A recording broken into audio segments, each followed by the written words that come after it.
समस्या है यहाँ पलायन। पलायन सिर्फ गरीबों की समस्या नहीं है। कई लोगों को लगता है कि गरीब आदमी का लड़का बाहर जाता है मजदूरी करने ट्रेन में भर के, ये आपका भ्रम है। हम गांव में चले दिखा कि सिर्फ गरीब के लोगों का के लिए पलायन नहीं है, गरीब लोगों के लिए पलायन नहीं है। हाँ, कोई ऐसा यहाँ परिवार नहीं है जिसको पलायन का दंश नहीं झेलना है।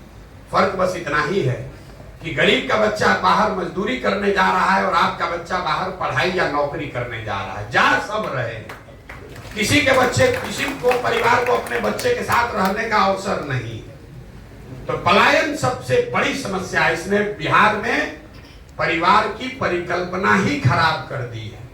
लोग ये मानते हैं कि अगर बच्चा को बढ़िया पढ़ने में हो गया तो उसको बाहर ही जाना है।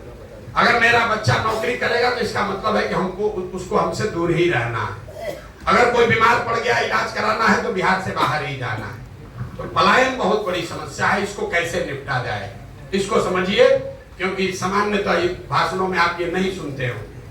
बिहार में जो श्रम का पलायन है, लोगों का पलायन है, ये लोगों का पलायन इसलिए है कि यहाँ से बहुत बड़ी संख्या में बुद्धि और पूंजी का पलायन है। आप में से लोग जानते हैं कि लोग बस में, ट्रेन में भरकर बाहर जाता है मजदूरी करने। कुछ लोगों को यह भी आइडिया है कि पढ़ा लिखा आदमी बाहर जाता है, वो वापस नहीं लौटता है। लेकिन आप में से शायद ही कोई जानता है कि पिछले 30 वर्ष में बिहार से 26 लाख करोड़ रुपया आपका, हमारा पैसा जो आपने बैंक में रखा, बैंकों ने 26 लाख करोड़ रुपया बिहार से उन राज्यों में ट्रांसफर किया है जिन राज्यों में उद्योग धंधे लग रहे हैं, जहां रोजगार हो रहा है, जहां जाकर आपके बच्चे काम कर रहे हैं। अब आप लोग माथा खुजला रहे होंगे, भाई कौन नया आंकड़ा आ गया, ये तो बिहार में कोई अभी तक चर्चा नहीं किया है। रिजर्व बैंक ऑफ इंडिया एक आंकड़ा जारी करता है बैंकों को लेकर। बैंक जो चलते हैं उनका जो बिजनेस है वो आपसे पैसा कलेक्ट करता है और बैंक का बिजनेस है और उसकी जिम्मेवारी है कि जो पैसा आप बैंक में जमा करें उसका एक पोर्शन, मतलब 100 रुपया जमा किए तो कम से कम 70 रुपया उसको समाज को लोन के तौर पर देना है, ताकि आप घर बना सकें, गाड़ी खरीद सकें, बिजनेस रोजगार कर सकें, खेती में काम बेहतर कर सकें। ये पैसा आपको बैंक लोन से देता है। इस आंकड़े को कहते हैं CD ratio, credit deposit ratio. देश भर में आरबीआई हर 15 दिन पर यह आंकड़ा जारी करता है कि लोगों ने अपना पैसा कितना बैंक में जमा किया और बैंकों ने कितना पैसा ऋण के तौर पर समाज को वापस किया। ये उनकी वैधानिक जिम्मेवारी भी है। पूरे देश में सीडी रेशियो है करीब करीब 70%। मतलब पूरे देश के लोग अलग अलग बैंकों में जो पैसा रखते हैं, 100 रुपया जमा किया तो 70 रुपया बैंक वाले वापस देते हैं। बिहार में सीडी रेशियो है 40%।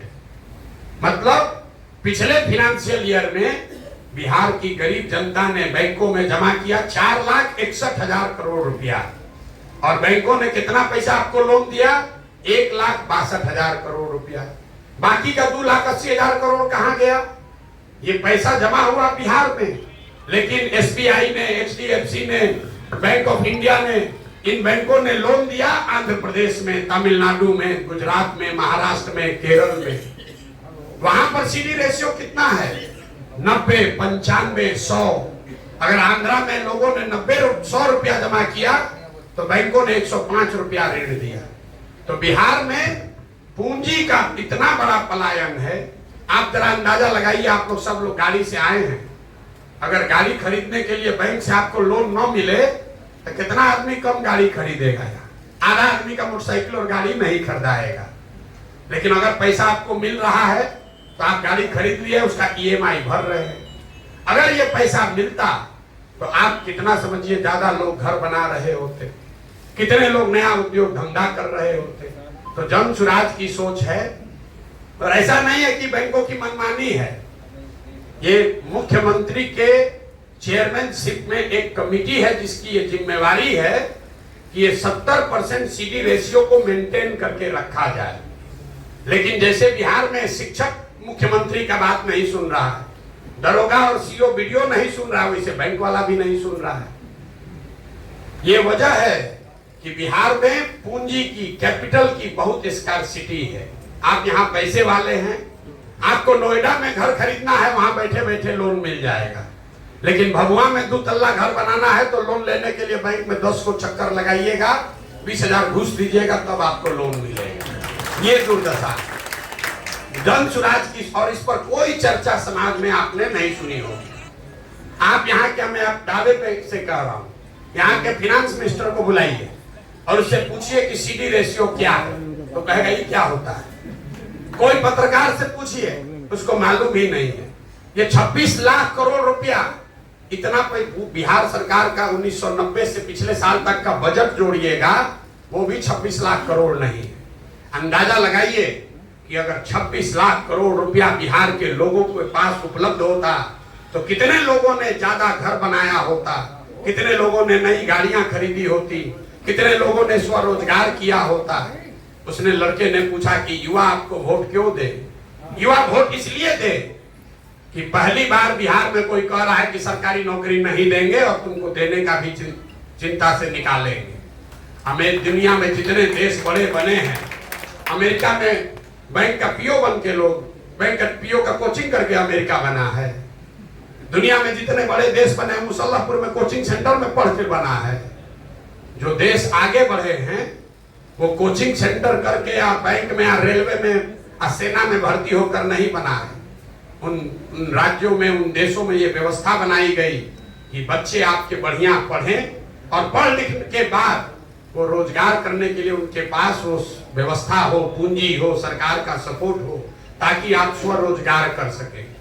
तो हम लोग युवाओं को ये कह रहे हैं कि आपको स्वरोजगार करना है। नौकरी का देखिए, एक आंकड़ा दे रहे हैं आपको, कभी आप 2-4 साल से सुन रहे हैं, कहता है तेजस्वी यादव कि हम 10 लाख नौकरी दे देंगे, और आप लोग कहते नाम नहीं दे पाएगा, 10 लाख कैसे देगा, 2 लाख दे पाया, 4 लाख दे पाया।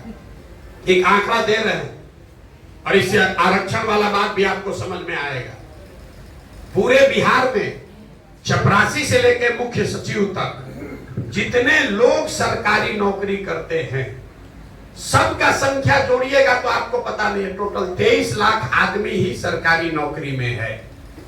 मतलब 1.97% लोग ही सरकारी नौकरी में हैं। उसी के लिए पूरा समाज लड़ रहा है कि इसमें हमको रिजर्वेशन दे दो कि हमको दे दो। अरे भाई 100% रिजर्वेशन ले लो, तब भी तो 98% आदमी का कुछ नहीं होने वाला। 1.97% लोग ही सरकारी नौकरी करते हैं, और उसी में सारे समाज को उलझा के रख दिया। इतने आदमी हैं, अगर निकलने का दरवाजा बंद करके एक कर दिया जाए, आधा आदमी इसमें पिसा के मर जाएगा निकलने के हड़बड़ी में। तो 10 गो नौकरी है और 1000 बेचारा बच्चा उसको पाने के लिए लड़ रहा है। खेत बेचकर मुसल्लापुर में अपना कोचिंग कर रहा है, कोचिंग माफिया को जाके पैसा दे रहा, सोच रहा है कि हम इसमें पार हो जाएंगे। कैसे पार होइएगा? तो जन सुराज की सोच है कि ये सरकारी नौकरियों की जो मृग मरीचिका है, इससे युवाओं को निकाला जाए, आपको स्वरोजगार के लिए प्रेरित किया जाए, आपको बढ़िया पढ़ाई हो, आपको पूंजी हो, ताकि आप कुछ न कुछ रोजी रोजगार कर सके। हम तो सरकारी नौकरी नहीं करते, हमारा जीवन नहीं चल रहा है। यहाँ बैठा हुआ बहुत आदमी सरकारी नौकरी नहीं करता है, उसका जीवन नहीं चल रहा है। लेकिन लोगों के बच्चों के दिमाग में बैठा दिया गया है। 12वीं में लड़का गया नहीं कि बस सरकारी नौकरी का तैयारी शुरू कीजिए। सरकारी नौकरी अगर मिलता है कोई दिक्कत नहीं है, लेकिन सरकारी नौकरियों के भरोसे 13 करोड़ बिहार के लोगों के प्रॉस्पेरिटी का प्लान नहीं बनाया जा सकता है। तो जन सुराज की सोच ये है कि 15 साल से कम उम्र के जो बच्चे हैं, उनको इतनी बेहतर शिक्षा दी जाए कि वो आगे चलकर समाज और व्यवस्था पर बोझ न बने। सबसे पहले जरूरी है, क्योंकि सबके पास, राज्यों के पास भी संसाधन लिमिट है। ये 15 साल से कम उम्र का बच्चा अगर पढ़कर अपने पैर पर इंडिपेंडेंट हो गया तो उसको 5 किलो अनाज नहीं चाहिए, उसको 400 रुपया पेंशन नहीं चाहिए, उसको इंदिरा आवास नहीं चाहिए, वो अपने पैर पर खड़ा हो गया। तो दुनिया में जितने डेवलपमेंटल इकोनॉमिस्ट हैं वो बता रहे हैं, अमर्त्य सेन को पढ़िए, आपको वो बताएंगे कि सबसे पहले जरूरी है कि जो प्राइमरी एजुकेशन है, 15 साल से कम उम्र के बच्चों का सबसे पहला हक होना चाहिए समाज के रिसोर्स पर। क्योंकि वो काबिल बन जाएगा तो समाज पर, व्यवस्था पर बोझ नहीं बनेगा। दूसरा जो पिलर है जनसुराज की सोच का कि 15 साल से 45 साल की उम्र के जो लोग हैं उसको अब आप फिर से पढ़ा नहीं सकते, लेकिन उसको आप पूंजी अगर उपलब्ध करा दें तो कोई ना कोई वो रोजी रोजगार कर सकेगा। आप पूंजी की महत्ता को समझिए। आपको एक उदाहरण देकर बताते हैं।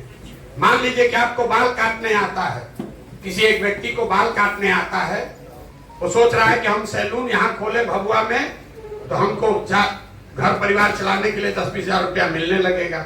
उसने बड़ी मेहनत करके 20-25 हजार रुपया बचाया, सैलून खोलने गया तो पता चला 1 लाख रुपया लगेगा।